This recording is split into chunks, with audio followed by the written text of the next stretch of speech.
welcome to Holacracy Practitioners Meetup. My name is Oscar. I have the pleasure of running the event. This is the third meetup organized by XSolve and Chilid. We're two agile software development companies. We implemented Holacracy in September last year, and ever since we've been looking for ways to, improve the community, to share knowledge, to find places where we can learn and also share experiences. And that's why we started organizing these meetups. So basically, the event will start with a presentation from Mr. Ewout Meijer from Springest, who was kind enough to visit us here today. And then we're going to take a short break. During the break, you'll be able to propose and vote on topics for the discussion panel that will happen after the break. I will take you more about that later, so don't worry. After the break, we'll have a discussion panel with Holacracy practitioners. And then we're going to have plenty of time for networking and chatting and casual talks and all of that cool stuff. We have snacks, we have some drinks, so please make yourself comfortable and enjoy the event. So I think without any further ado, let me introduce Mr. Ewout Meijer from Springest. In Springest, he has about 20 roles, as he told me today, which is quite a lot. They are mostly connected with sales and business. He's also a Holacracy evangelist. For those of you who don't know, Springest is one of the biggest European companies who run Holacracy and have been running Holacracy for 6 years now. So they're pretty heavy practitioners. They have two locations in Amsterdam and in Berlin. Over 60 employees. They create this online marketplace for comparing e-learning courses.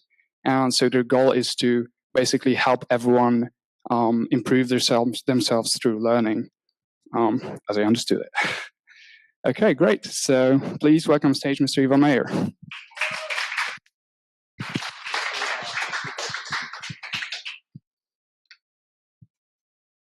Yes, it works. Hi, everybody. My name is Ewout. My first time in Poland. Thank you very much for inviting me. Super cool to be here and to share with you what I've learned about Holacracy. I've been told that you all got the slides anyway, so you don't have to take pictures of all of them and write everything down. Don't worry about that. If you have any questions, please save them for the end, because we only have half an hour and I have a lot to tell you. And we can discuss it later in the panel. So first, a little bit about me. This is a tool we built to show all the roles we have and for our colleagues to quickly search who does what in Holacracy, because it changes often. So there's a lot to process there. So I searched for Ewout now, and then you see all the white balls light up. Those are actually my roles. And today I'm here because of this role, external speaker. And my purpose is inspire the world with the way we work. And my accountabilities are, amongst others, to make sure that Springest is promoted as an employer. So just so you know, I also have an agenda. Why is it interesting to listen to me? Well, for one, we won the Best Employer Award in the Netherlands 3 years in a row for small companies. We think it's because of Holacracy and the way we make people feel with that system, our employees. We also ended up in this list of the most exponential organizations in the world on spot 45. So we're pretty proud of that, like above Tesla and Amazon and Apple. So we did well. And finally, we have a great culture in our company. So it's a really nice place to work. And if any of these things are something you aspire to, then please listen.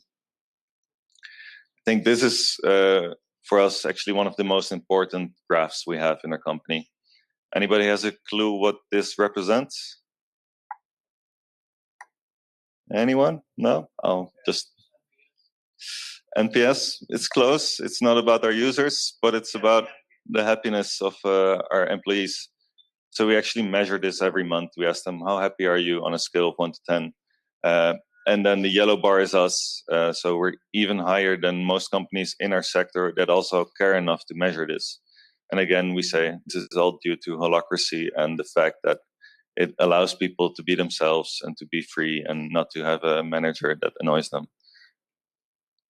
So a little bit about Springest.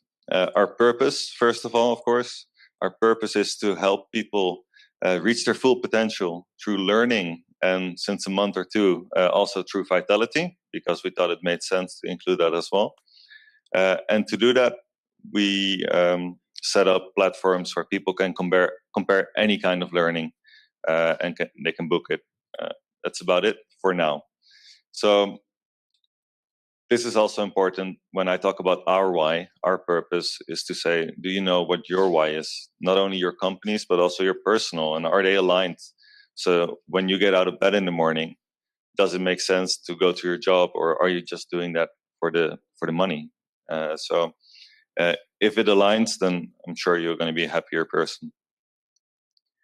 This is one of our platforms, just to give you an idea of what we do. And the reason I share that is not as a commercial, but more so you understand our business and the way our company evolved. Because no two holacracies are the same. It all depends on your market, on the challenges you face, and on the team you have. And we also build systems for all these big companies where their employees can learn everything they want. So when you look at learning, there's this age-old joke that says, where the CFO tells the CEO, like, why are we training all these our employees? What if they leave? Wouldn't that be a waste? And then the CEO is like, yeah, but what if we don't train them and they stay? And we made a small adaptation to this joke about holacracy. And it's more about, what if we let all these people decide and they're wrong? But yeah, what if they're right and we don't listen to them? And this is actually what happens a lot. You have smart people in your company, but nobody listens to them. And that's our biggest fear. So then we end up at the oil tanker. Slow to move, slow to change, slow to adapt to new changes in the market. We don't want to be this oil tanker, because the oil tanker is what happened to Kodak and to Nokia, and was kind of happening to Microsoft. We're not sure yet if they're out of the storm. Sorry if there's anyone here from Microsoft. So yeah, everybody's like, yeah, let's be agile. We don't want to be an oil tanker. But at the same time, we don't want to end up like a group of speedboats without any direction that turns into chaos. So when Springest was about 12 people big, we decided we needed a system to manage, and not a person, but rather an operating system. So we chose Holacracy. That's 6 years ago now. We learned a lot in the meantime about what works, what doesn't work, how to overcome the things that don't work. And since a lot of you are new to it, I thought, let's just share it, see what works for you or not. Please tell me other challenges you faced or things that really worked for you, because we can also learn a lot from you guys. So this is the magic moment where Ruben, the guy on the left, our founder, signed the Constitution and thereby gave away all his power. And we thought that was the beginning of something wonderful. But it wasn't only wonderful, it was also pretty difficult. So yeah, the lessons learned. For us, one of the most important things I can tell you is it's all about commitment. So it's not a test. When we were, I think, 3 to 6 months in, we noticed that some of the employees, they treated this like just another fad. This is gonna pass. It's just a phase. I don't have to actually commit to this. I'll just wait. I'm not gonna learn the rules. I'm not gonna play this game. I'll wait. So the founder said, it's not a test. It's this. You have rules in the system to change it into the system that you like, but there is no other way than this. So if you don't like it, maybe you should look for a different place to work. And that's pretty tough. And maybe it reminds you of what Zappos did, where they said, hey, you can pick this, or you can pick this nice bonus and leave. And a lot of people left. With us, I don't think anybody left. But we did make it clear, like, this is the way, learn this system.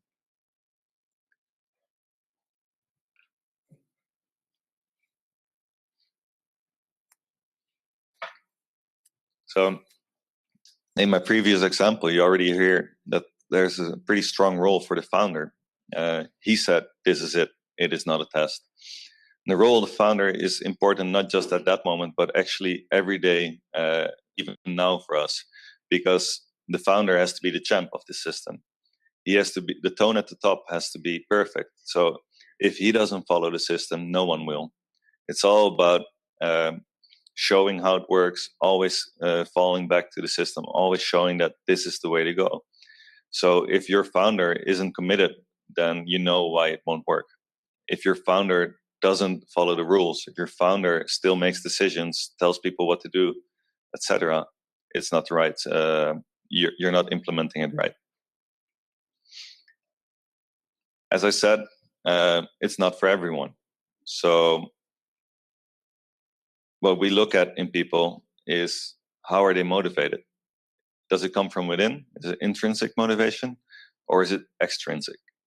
Now, if you've been hiring people, promising them a nice career path with nice titles, nice cars, nice bonuses, promotions, etc., and then you switch to Holacracy, you're going to have a tough time with those people, because suddenly this career path that you sketched for them is no longer there, and the promotions are no longer possible. So you have to make sure that they are aligned with your purpose, that there's another reason for them to come to work and to work hard, and to want to succeed. For us, learning is the main driver. So we also, when we recruit people, we tell them there's no other place where you will ever work where you will learn more than here. So if you're all about development, come and see and learn and appreciate it. But if you're looking to make 100,000 euros in a year, you're in the wrong place. So we filter at the gate, but that's not an option if you're already a 10-year-old company and then you switch. So maybe there's still a filter that needs to happen in your company, and you still have people on board that shouldn't be there. And that's a really tough talk to have with them, but I think they and you will both be happier and your company will be healthier. So this is our team on workation in Spain, because we did make a goal and we got a nice treat for it. I wasn't there, unfortunately. It still hurts. And it's super nice to have such a nice tribe and a good team around you. But you have to make sure that everybody has to be able to deal with critical feedback, because there is no place to hide. Everybody is super honest with each other. It's possible to be dishonest because you're not talking person to person. You're talking role to role, and you're expecting stuff from the other person or from the other role, and you can be really harsh about it and direct. But then again, they have to be able to deal with that, and they have to be able to see that as two separate things. If they're not able to do that, train them in it. Total clarity. That's something we also learned. So let me see. Yeah, it's about, how is a decision made in your team, in your organization. Usually, it's this in companies. So you have to know someone. You go out smoking with the CEO every day, and then because you're buddies and you discuss a lot of stuff downstairs, your things get done while the other people's projects don't get done. Or you play football together, or whatever. There's always these secret rules to the game that you don't know and nobody knows, and we don't like that. So we say, no, there has to be a different way. It has to be about data. So in our organization, data rules. If you don't have data, you end up with this hippo, the highest paid person's opinion. If you don't know the hippo, you are the hippo, because you are then probably hitting your fist on the table saying it's my way. We say no, everybody has to bring data. And we found a tool in that to connect this purpose that we found for our company to the day-to-day work we have every day, and all the tasks and all the projects. We use OKRs, and it actually replaces the normal strategy setting in Holacracy. So it's objectives and key results. It's a whole presentation in itself. So for now, let me just say, it's about setting ambitious objectives, and then making those measurable. So how do you know that you're actually achieving this ambition? And then being really strict and objective about achieving those. And you can actually see it as this. So this is your purpose. To achieve that purpose, this is what you're going to do this year. This is what you're going to do this quarter. Then these are the results. You have to measure that, and your work relates to those results. How do they impact those results? If they don't impact the results, you're not working on the right thing. So how's the decision made in Springest? Well, my task has to help the project, has to help the quarterly objective, has to help the yearly objective, has to help the purpose.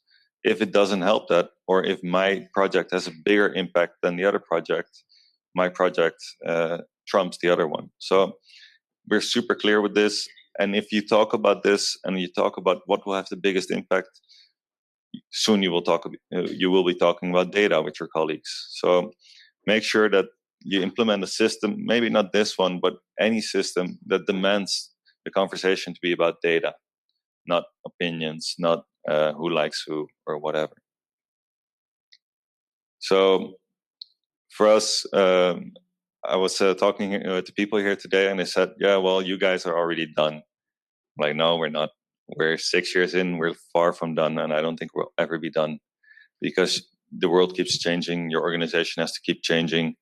And I think yesterday we made a huge governance proposal that I think removed 3 circles and added 3 other circles. So we're not done. There is no perfect system. Everybody will always keep working to have a system that fits. So don't expect to be done at some point. You're always working on your company. And what I like is in most organizations, you work for the company. And especially, for example, developers, they work for the company building their products. With us, everybody works on the company. So also our developers build products that help us run our company better. And then what we realized, I think last year, is that we are able to run such an efficient organization because of the tools we use. So when we talk to bigger organizations or older organizations or less technical organizations, we often don't understand why they are this stubborn or why they cannot adapt.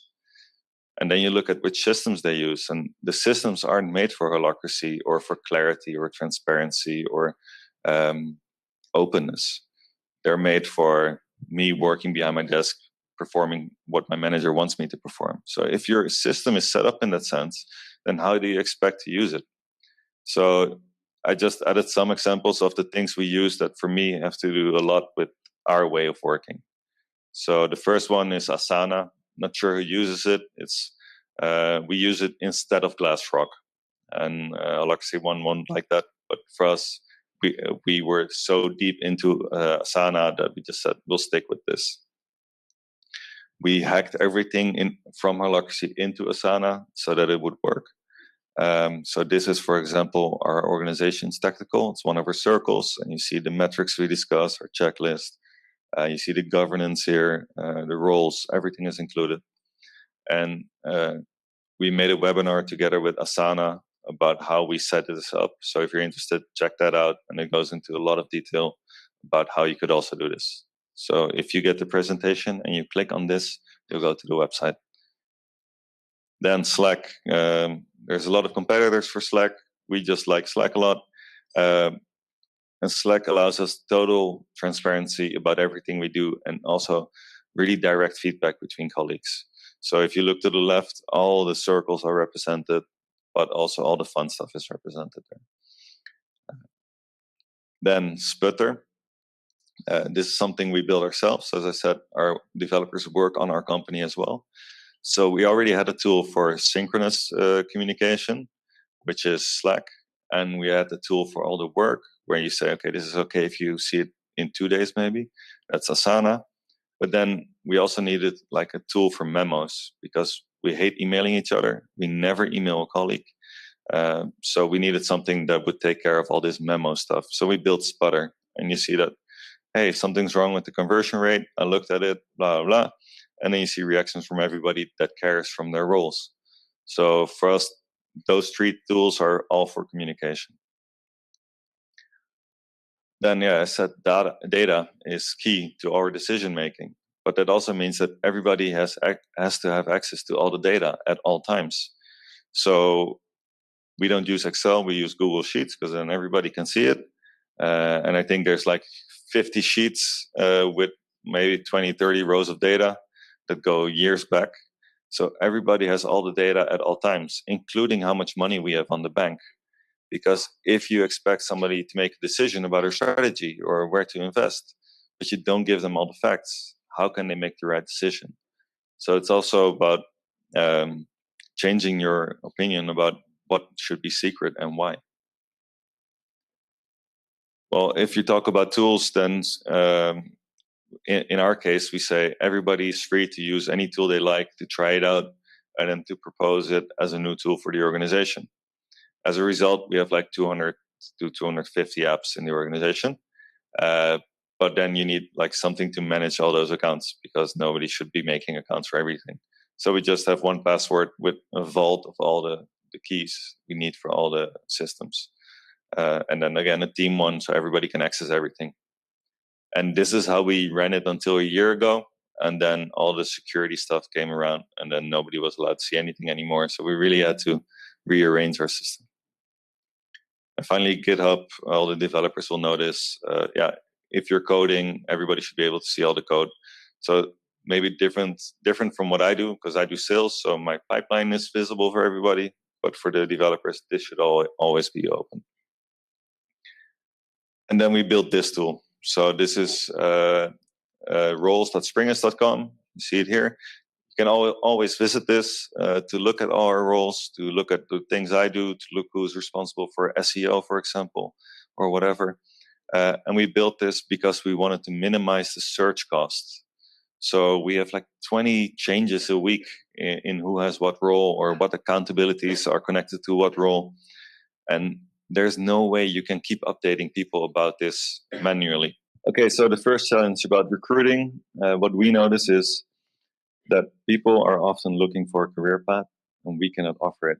So they come to us and they say, yeah, I want to know when I'll be a manager. I want to know when I'll be making this much money. I want to know how quickly I can grow in your organization. And then you say, yeah, well, you get one role, and then maybe later you get 5 roles, but it's not really connected to how much you make. And yeah, so that actually cancels out a lot of people that are only looking in that way. And maybe that's good, but it does make it a lot harder for us to find people when we want to scale. So hiring someone used to be actually pretty difficult. Now that more people know about Holacracy and we won these awards, it's becoming easier, because people also reach out to us now and say, hey, we want to work for a company that is that runs on Holacracy. The second one, I already mentioned it a bit, the salary. So I work 40 hours a week. My colleague works 40 hours a week. I have 20 roles. The other person has 1. How do you reward that? How do you compare that? And how do you keep that honest? Because you don't want any mismatches between people that speak up more, or between men and women. So this is actually something we're struggling with. And I think a lot of companies that run Holacracy in the Netherlands face the same thing. So we're working together with those other organizations into looking into more fair systems, or better ways of judging this. And I think we already came up with something where we will look at somebody's decision-making capabilities. So if you can make a lot of good decisions in a day versus only a couple, then you should be earning more. So this is probably a test we're going to be running out. If you have any feedback about how you do this, or a system that you developed, please share it with us. And finally, scaling. So how to scale quickly? Because if you find the right people and you hire them, welcome to Holacracy. This is going to take a year before you understand it. So before they're up to speed, it takes a lot longer, because they've never worked in a system with these rules. They need to learn how to play the game.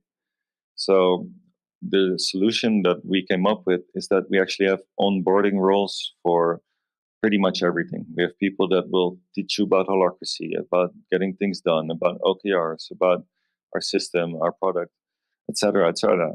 But that also means that a lot of our people are working on training others rather than energizing their other roles. But this is something we also run into, and we hope to hire more people from other Holacracies so that we can skip all that onboarding part soon. But we need more Holacracies to exchange people. So yeah, we're hiring. Go to join.springest.com if you like this story and if you like what we're doing. And if you have any questions or doubts or whatever, fire away. Let me know. I'm not sure if there's some time now, and otherwise we'll save it for later. Oscar? Yeah, guys, do you have any questions to the presentation? Any questions whatsoever? Yeah. Thanks.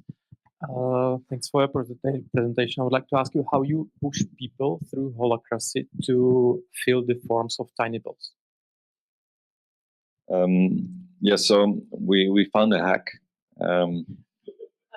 which is there's these things that you actually expect of every employee.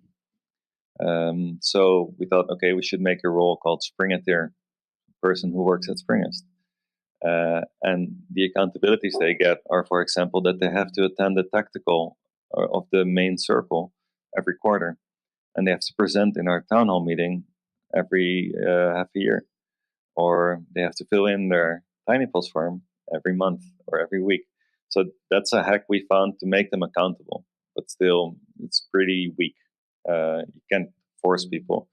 So we also have to try the opposite, and that's convince them why it's valuable, and convince them that we do things with their feedback. So what we do now is on Friday morning, we have a town hall meeting where everybody in the company gets together and we can discuss anything. And there's somebody who's responsible for following up the feedback that we get in Tiny Pulse, and he will present it. And he'll say, hey, I got this feedback, we did this and this with it, and I would like to discuss this because maybe it's an issue for more people. So we really make it open, and we show that things happen if you give us feedback, and that will encourage more people to do it. Cool, guys. Anyone else? That was a great answer. Okay, so I have a questions regarding that objective key results. How do you establish that objectives? Do you have a set of roles that are responsible for setting objectives, or it sometimes somehow comes from the company regarding the evolutionary purpose of the company? How do you match these? So you start with the purpose of the company, and then the lead link of the general circle has the accountability to set the strategy, and the lead links below to translate that strategy. So it's pretty clear who has to set the objective, because that's the lead link of the main circle. But in our case, he said, well, I don't want to be doing this by myself. So he elected, or he created a role called strategy advisor, and then he assigned it to 2 people. And then I'm one of the strategy advisors. So what we do is once a quarter, towards the end, like 2 weeks before, we go and have sushi and a lot of beer, and we discuss everything about the company. So all the challenges and opportunities and whatever is working, what isn't working, what we tried the quarter before. And based on that, he gathers a lot of data, and he'll go home, and the next day he has a draft. He's like, guys, I want to focus on this. Speak now if you think this is a bad idea, and tell me why. So then everybody can have input, and they can say, well, I have some data that shows that this won't work. Better to focus on this. Perfect. Then we can change it. Otherwise, a week before the end of the quarter, he'll say, okay, this is the new objective. These are the new key results. Then all the other lead links go home, translate that into something for their circle that fits with their purpose. And that's how we come up with the new objectives and the key results. Thank you. Okay, so I've got the question about the OKRs as well. So what was the problem that you decided to use OKRs instead of simple things which are inside Holacracy? Yeah, so I think in Holacracy you would say let's focus on NPS over revenue, or revenue over NPS, and that's all we did. So we had like 3 of those this over that posters on the wall for a quarter, and then we noticed that it was actually pretty hard to make decisions based on that, because does it always go, or if you can make 1 million, does it still go? No. So you want to make it more clear, and then you're also not sure if you're achieving what you want to be achieving. So yeah, we want to focus on NPS. Okay, so if it stays the same, is that good, or does it need to double, or what? So it wasn't clear enough for us. It wasn't measurable if we were doing anything. So then we found out about OKRs. Okay, let's try and implement that. We've been doing that for 4 years now. And I think like half a year ago, we decided to not do it for a quarter, just to see if everybody still liked it, or if they just did it because they were told to do it, and it was more a habit. And actually, at the end of the quarter, people said, please, please, please, can we have OKRs again? Because we lack focus. So this was for us a really strong signal that it really works in like focusing all the efforts of the entire company on one area, and all those speedboats going in that direction. Okay, thanks. So basically, sushi and beer are the way of holacracy. Sorry? Basically, sushi and beer are the way of holacracy. Yeah. All right.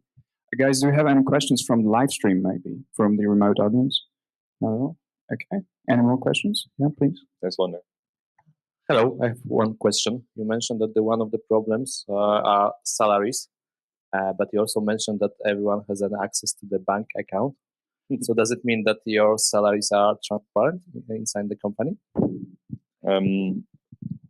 So I think I could find out, and but it's not like, oh, here's the system, look at it. So you could figure it out a bit, but nobody wants to actually, because that's not why they're working at our company. So I think everybody that works at Springest also knows that they could make a lot more money if they would work at one of the banks or Booking.com or like a big company in Amsterdam. But they chose not to, because they thought, hey, my happiness and learning and all those intrinsic things are way more important than making a lot of money.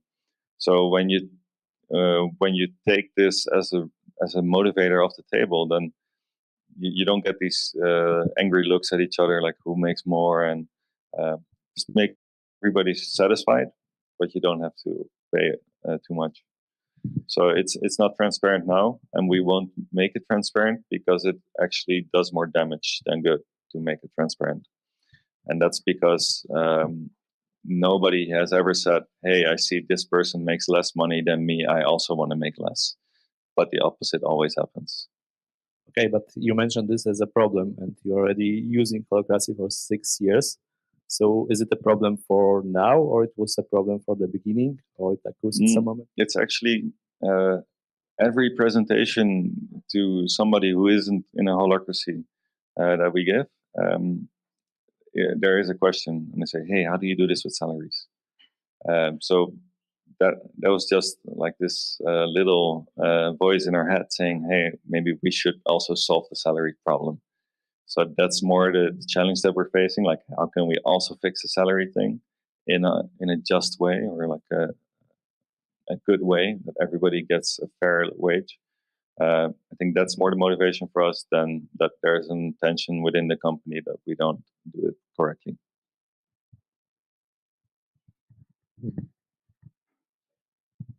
Hi, Mayor. Just one question regarding the client perspective.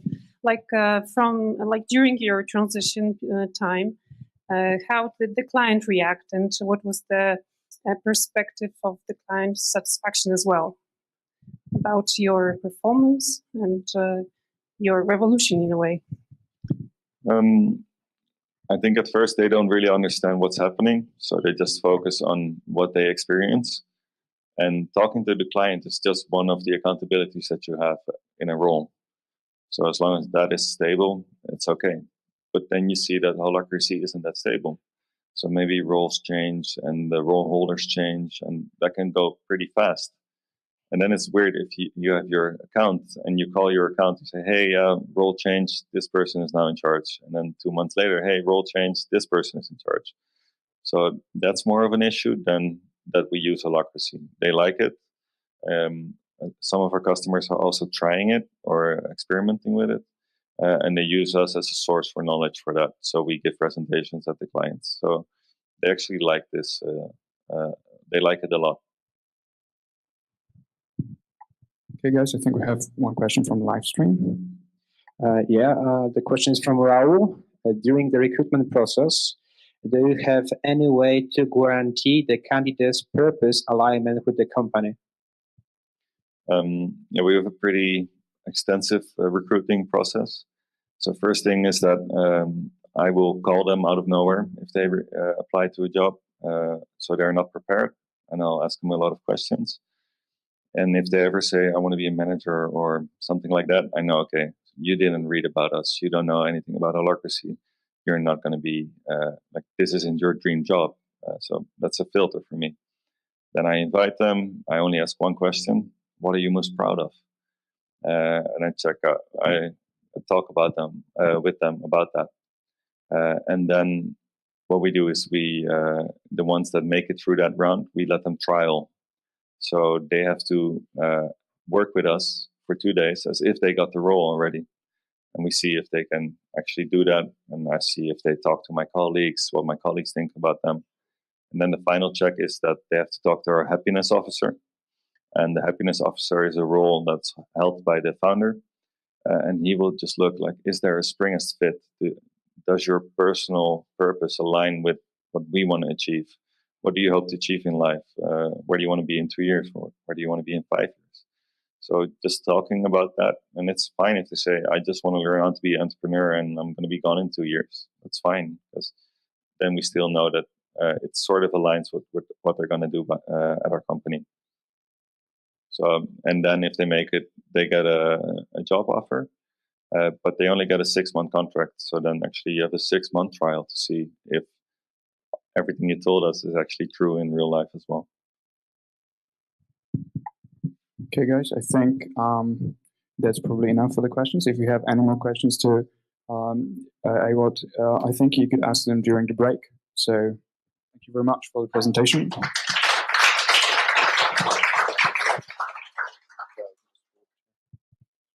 Thanks a lot. Okay, so we're going to have a 30-minute break right now. And after the break, we're going to have the discussion panel with practitioners. So our idea is that you can propose the topics for the discussion panel. You can do it by writing them on the whiteboard just behind you. So just approach the board, write it on the board, and once we have a few topics, put a dot next to your favorite topic, so that the more dots, the more popular the topic, and these ones will be discussed. And also, our remote audience can do this in the questions section. So propose your topic in the question section, and then you can also vote under that question. So that's how we're going to do it. Please do it in my next 20 minutes so that we can still count the votes. Okay, thanks. There's snacks and drinks at the rear end of the room. Please enjoy yourselves, and see you in 30 minutes. Okay, so now is the time for a discussion panel with Holacracy practitioners. We're going to have 4 guests and 1 facilitator. So the topics that you voted are who decided how much to pay people in your company? What a surprise. Transition to Holacracy. How do you deal with feedbacking process? So these are the 3 topics that will be discussed. Let me now introduce our guests. Our first guest is Mr.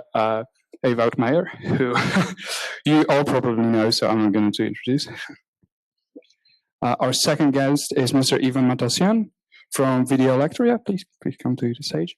From Videolektor, from Czech Republic. Yeah, go on. It's a distributed company that helps tax advisors and law attorneys stay up to date with the law changes. They're a distributed company.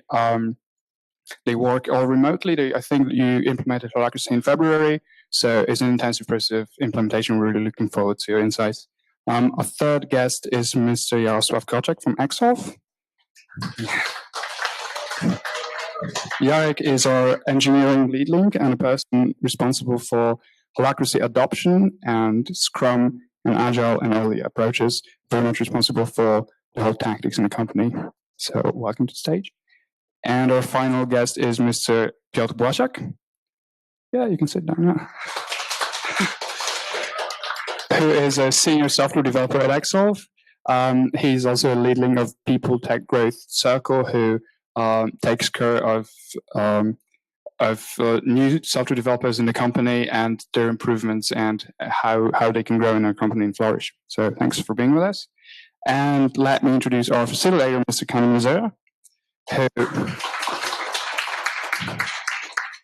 who is a rep link for Growth Circle. And he has 9 years of experience in journalism, working both in Poland and Spain, and he will be facilitating the panel. So let it begin. Thanks, Oscar. Well, welcome to the discussion panel. We have some tough topics, as usual, money and how to do it. So let's crack this and start with the money. So how decide how much to pay people in your company? Gentlemen, who want to start? Ivan, perhaps? Okay. So in our company, it's totally separated, the holacracy and the legal relationship with people. So we don't speak about money in holacracy because it's about roles and work to be done. So I feel it should stay this way. I actually saw the implementation of the badges app, and I don't think we will implement it like this. It's too difficult to say that you deserve these badges, etc. So right now we are just at contracts, and to holacracy it's different. Okay, thanks. But is there a role for the person that does the contracts? It's not defined yet because we are at the beginning of holacracy implementation. I do it gradually. Because we are in the Czech Republic and there are no coaches who can coach in Czech language, and our team is totally Czech. So I do it gradually, and the understanding is getting higher, and then we implement new things of holacracy. Actually, you inspired me, the Springest with the Spring tier role. We implemented it, everybody loves it. So yeah, we hacked it as well like this. In our case, when we are starting with Holacracy, we first started with our system that we had previously. So we just covered in roles what's need to be done regarding salaries. But then we experimented with new salary system that actually spreads responsibilities about evaluating people in their roles, depending on how much of the experience level. But I think that we should consider that separate from holacracy as well. So the system I talk about is, I think, more inspired by organizations mentioned in Reinventing Organizations book than by the holacracy itself. So I think the holacracy is very useful tool to document any roles or responsibilities or accountabilities that are needed to just to cover salaries. But that's it. Someone else? Yeah, always when I hear like, yeah, but that's separate, then the first question in my mind is why? Why is it separate? Because what we've been doing for 6 years is throw anything we can find at holacracy and let's see how it deals with it. So this is actually the cool experiment that you could be doing. Try, especially the difficult stuff. Throw it at holacracy, see how it works, see how you deal with it, see how it evolves, and don't keep things separate because I don't know what the reason is, but there's no need, in my opinion.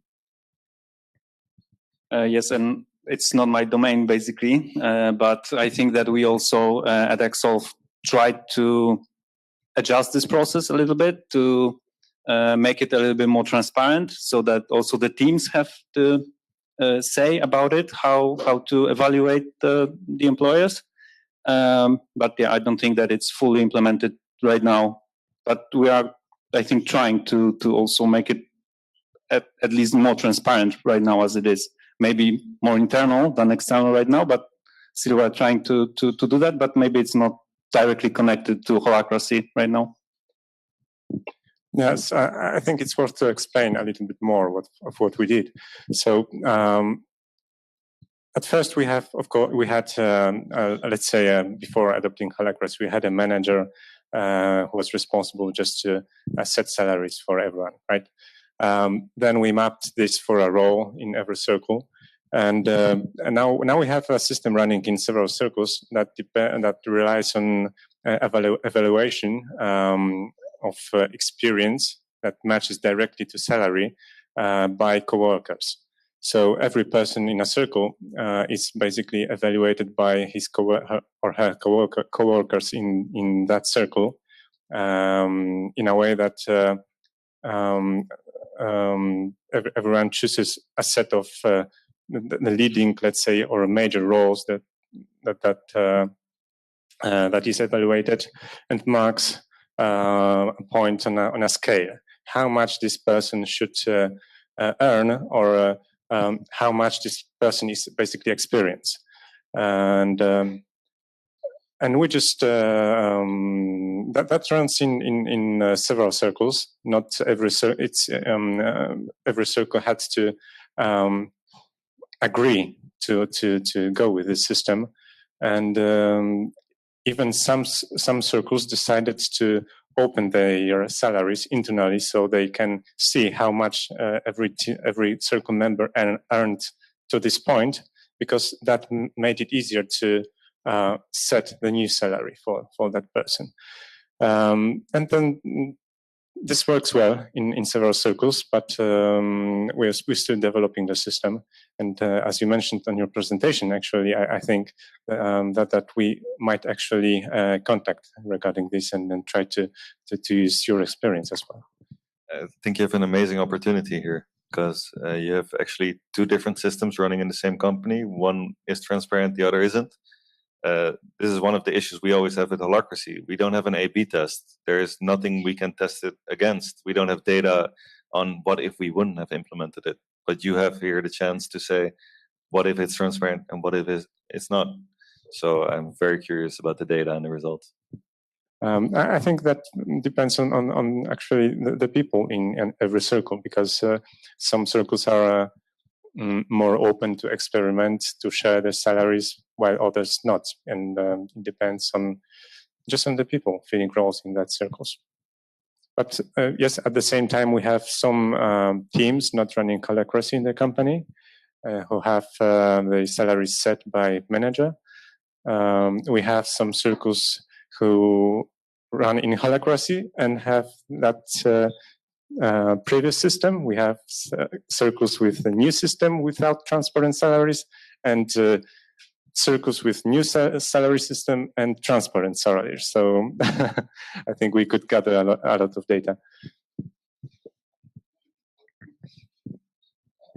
Yes, and I think that it's also connected with the feedback itself a little bit. So who knows best than the team that is actually working with that person, rather than a manager that knows everyone in the company and has to evaluate them. So it's probably just giving this decision a little bit to the people that work with this person. So I think this is a good, well, at least a first step to do it.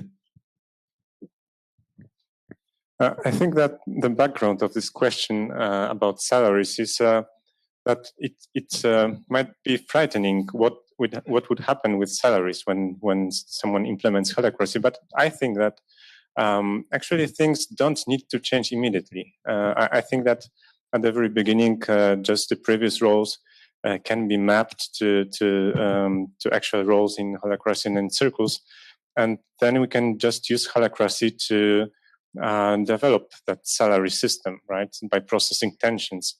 And it can be, I think, very natural. I have an additional question to this topic.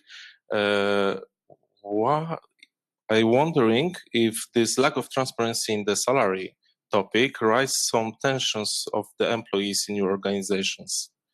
Do you have some feedback to share with us about this? For us, there's no tension. The only tension that did come up is that they were curious about the process. So not about the salaries, but about the process of how it was happening. So we, during a town hall meeting on Friday morning, we just explained the process. This is how it works. This is how you request it.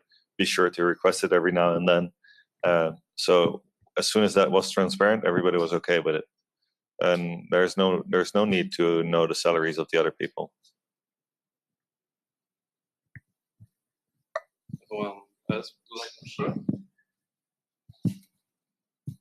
Maybe I can add to that actually in our company salaries are transparent actually because we track time all the time. We track of our workers even though they are full time, and after they come to our company, actually they see at what they start and where they can go, and it's shared information. So actually hourly rate is shared information. And I think that if the salary is set like reasonably, and I liked in your presentation, you said that people are not motivated to earn 100,000 euros. It's our case as well. People would like to work remotely. They would like to feel self-organized, etc. That's the reason they join the company, not money. So if the price for their work is reasonable, I think why to talk about it so much? I think we can talk about it yearly and adjust the salaries like 10%, like the inflation rate, etc., etc. It should be reasonable, like to market if you compare, but of course not to make the fortune. Yeah. I'm not sure if I got your question correctly. You asked if what tensions prevent us from if the lack of the transparency in salaries rise some tensions in the organization. Because in context of holacracy, where the transparency is one of the foundations of the holacracy system. Why it raises attention? I think at some point it gets very personal. So even if we are a very transparent organization and everyone in the company can see the financial results and basically everything apart the salaries, then I think there's some personal boundary and some fear of, I don't know, being exposed to others.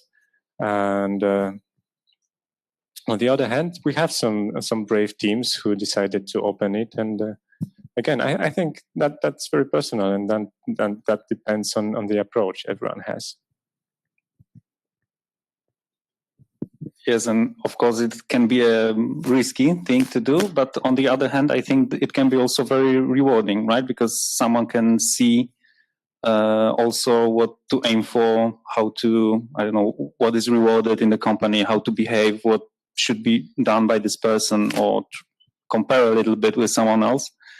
So yes, I think that is not only risky, but it can have its benefits. Of course, it can be risky in a way that people will want to have their salary raised. But maybe we can look at this a little bit from a different angle also. Okay, thank you. Well, money are behind us, so let's go to another question from our whiteboard. And this is tensions of employees during the transition to holacracy. How is your experience in this subject? Well, if they would have tensions and experience it as a tension, that would be great, because then they know how to process it. But most of the time, they don't feel it as a tension. They don't know that they can process this in the system that we set up for it. So that's actually the biggest problem. Teaching people that anything goes, anything can be brought up, anything can be processed, everything is safe enough to try. So that was our focus. Teaching people there's a way for this. You don't need to gossip. You don't need to be angry about things. There's a process that will actually help you deal with this. So as soon as we got that matter solved and people started to trust the process, because anything we throw at it works, that's when we were done with this fear of holacracy.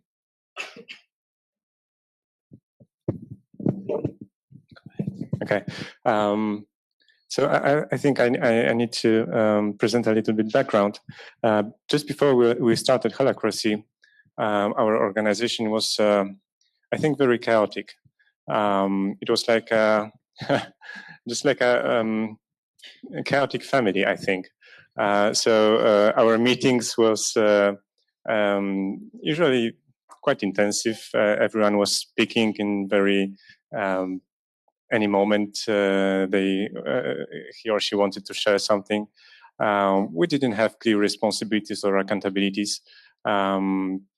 And it was working quite well, and we were, I think, quite happy with this.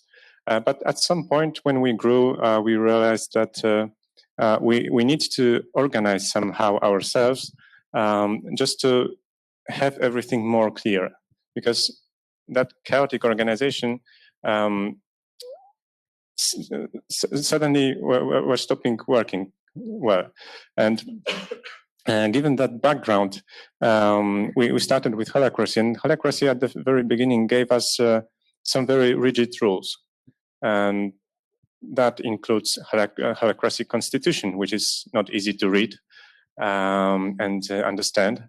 That gave us the governance process or tactical meetings where we need to follow that very strict process and procedure. We must not talk at random moments, but just when we are allowed by facilitator. And many tensions were connected to our, I think, the spirit of the organization, that we suddenly lose that free approach and become some rigid corporation, basically, right? And as you mentioned before, I think many people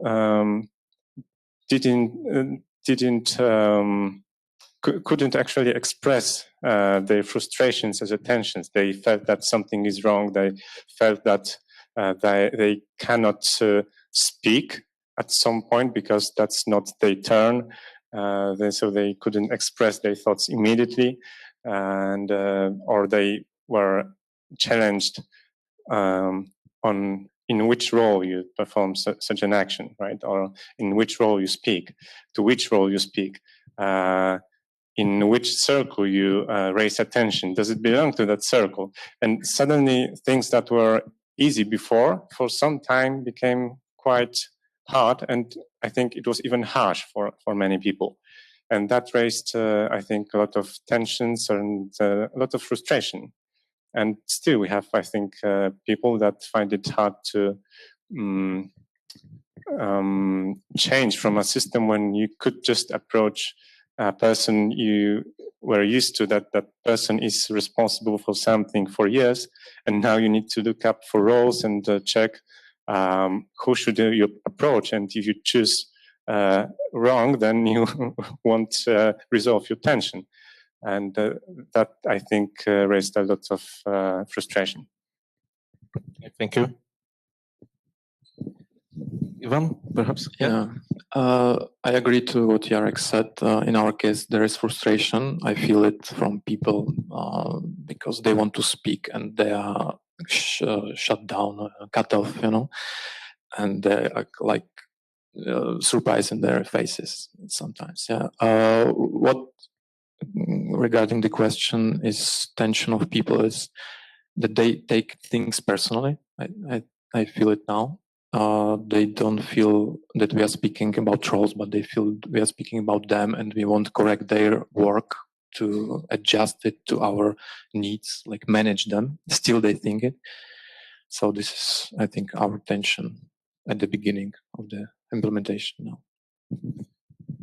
Yeah, maybe I will just add a little bit from the developer's perspective, how it is for us, because I think that business teams adopted it a little bit earlier and development teams a little bit later, and it was a process rather than a change that happened overnight. So it wasn't like right now all of the development teams have to work in Holacracy, but rather it was, if the team wanted to do this, it also had some tools and people to help them, like Holacracy adoption leads that help the team for doing that, facilitating the meetings. And of course, the biggest tension, I think, is the structure of the meetings, that it was, I would say, really awkward at the beginning because, of course, everyone wanted to do it like they always did it. But the key is to facilitate it in a way that to show the positives of that. And after a while, I think they are visible. The positives for example, you see why those meetings are structured like that.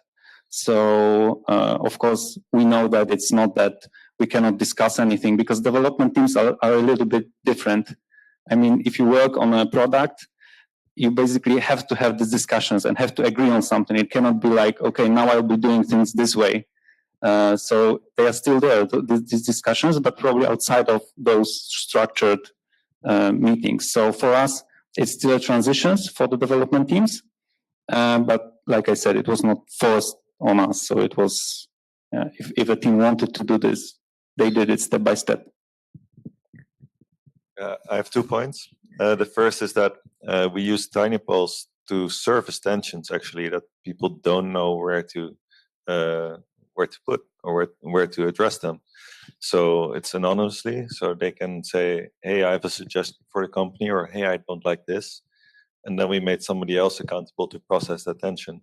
So it's a really safe space to do those tensions that you don't know how to process them.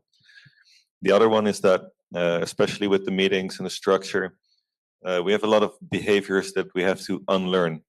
And then actually Holacracy is the stick. So we're hitting you with the stick. You're not following the process.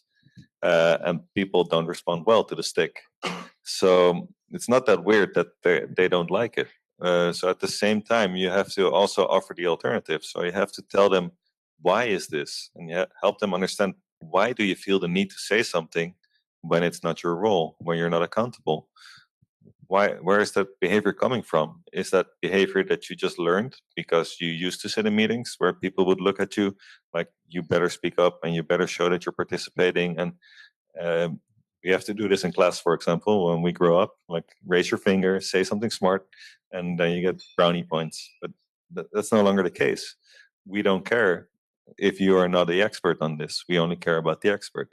So help them understand this change and why we're doing it, instead of only hitting them with the stick. And I think you'll lose a lot of those tensions. Okay, thank you. I find it hard to answer that question because, again, Holacracy changes something about accountabilities and responsibilities and roles. And it becomes much more clear who is responsible for what in terms of fulfilling roles. And that makes it much easier to actually evaluate a person filling roles, because we know what we can expect. And that's a big difference comparing to non-Holacracy situation. But on the other hand, before Holacracy and after adopting Holacracy, we relied on 360-degree evaluation of each employee. The system we use relies on some criteria which are not, let's say, tightly connected to roles, but rather to company values, to ability to act, to make decisions, to following company's values, to presenting some attitude. And I don't think Holacracy changed much in this area, in our case. I often get this question from the larger companies when I tell them about Holacracy. They say, okay, but when do you have the feedback moment with the manager? Because you no longer have the manager. So how do you give feedback?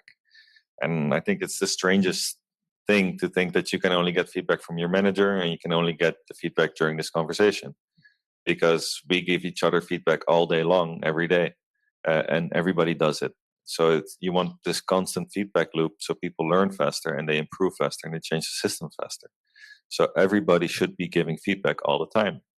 And not everybody's good at giving feedback. So you need to train them in how to give constructive feedback rather than just the harsh criticism that doesn't actually help construct anything. So we try to train them in that. And still then we have 2 separate meetings every quarter. One is the KK, which translates to Dutch, but it's like a quarterly quarter, so QQ in English, where you sit with your lead link and you discuss how is the role fit, how are you doing in the team, any troubles with the rest of the circle, that kind of stuff. And then there's the happiness hour. And the happiness hour, you go and walk through Amsterdam with the happiness officer, which is the founder, and he will talk to you about how are you in life, how happy are you, what can we do to make you happier, not just in work, but in life. So do you need more time to be with your kid? That's fine, we can fix that. Or do you need to work from home more, or whatever? So there is space for that, and we build a system and a process. But the most important part is that every employee knows that they can give each other feedback all the time, and that it's good that they get feedback from each other. So it's a cultural shift you have to create. Yes, and I just wanted to confirm what you basically said, that we are also trying to implement it like that, so that the feedback from the team is very important, and build this feedback culture. So to explain people how to give it, how to receive it, and how to do it to not to offend anyone or not to be offended by it, because it's not meant to be for this. So I think that also just speaking about the reminding people about it just builds this culture for giving feedback, which is, I think, very important, because everyone wants to get this feedback, because otherwise you don't really know if you are doing a good job, because you might think that you are, but that's basically the most important part. And that is between employees. And for the company, you also said that you have the surveys. We also have something like that. They are automated on Slack. So there's also a way to remind people to give this feedback. Of course, then you have to process this data somehow. But still there is something like that in place to just gather this feedback. I already said, like, no two holacracies are alike, but funnily enough, I think that ours are a lot alike, because we started as a technical company mainly, so we had a lot of developers on board. You guys also have a lot of developers in your teams. We did a strength finder test, and then we found out, like, okay, empathy stuff, we're not good at that. So the face-to-face talking and getting feedback and all those things, we suck at it. But our solution is technical, and your solution as well. You build something in Slack. We use TinyPulse. So you have to look at yourself and what you're good at, and then figure out a different way to get the feedback or build a system for it. And there's a million ways to do it, but make sure that you have at least one of them in your company. I think one thing to mention is that when we started Holacracy, it was much easier for us to decouple the responsibilities for the feedback process from the manager. And actually, we created some roles that we call some feedback facilitator. It's not exactly that name, but the responsibility is to just facilitate the feedback process. And I think by adopting Holacracy, it became much more clear for the people how the process works and who's responsible for what, and made it very clear that the let's say manager is not responsible basically for giving the feedback solely.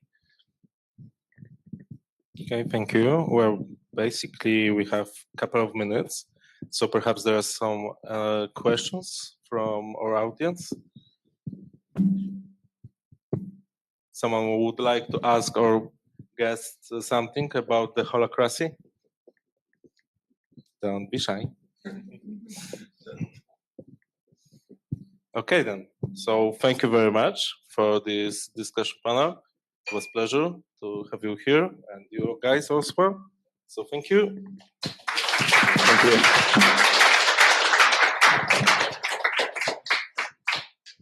Thanks. All right. Thanks very much. Please stay on stage for a second. I have this handful of gifts for you, which I'm struggling to hold. So thanks a lot, Ivana. All right. Yeah, very, very gentle. Okay. So thanks a lot for visiting us. Here's a little something for you. Whoa. Thank you very much as well, Ivan. Thanks a lot. And, well, you guys haven't visited us technically, so but still, thank you.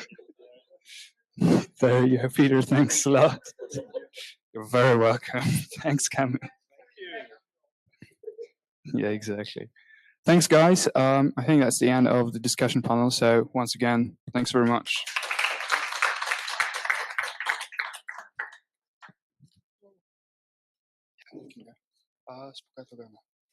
Yeah. Yes. Okay, so now is the time for a few closing remarks from our ex-CEO of Chilid, Ms. Anna Zarutska. So please welcome the stage. I love the pronunciation of my surname. Love it. I'm still CEO. That's the bad news. We need this outside this building. We don't need it here, but still, our clients, they really don't care if we have holacracy or not. And I'm sure that it's like typical story, and we do not care if they do understand or not. That's why this relation is based still on the old-fashioned names and the structure in the names. But this is not the topic of closing remarks. What I wanted to share with you is a question. I think the practitioners as a group are people who are asking many questions all the time.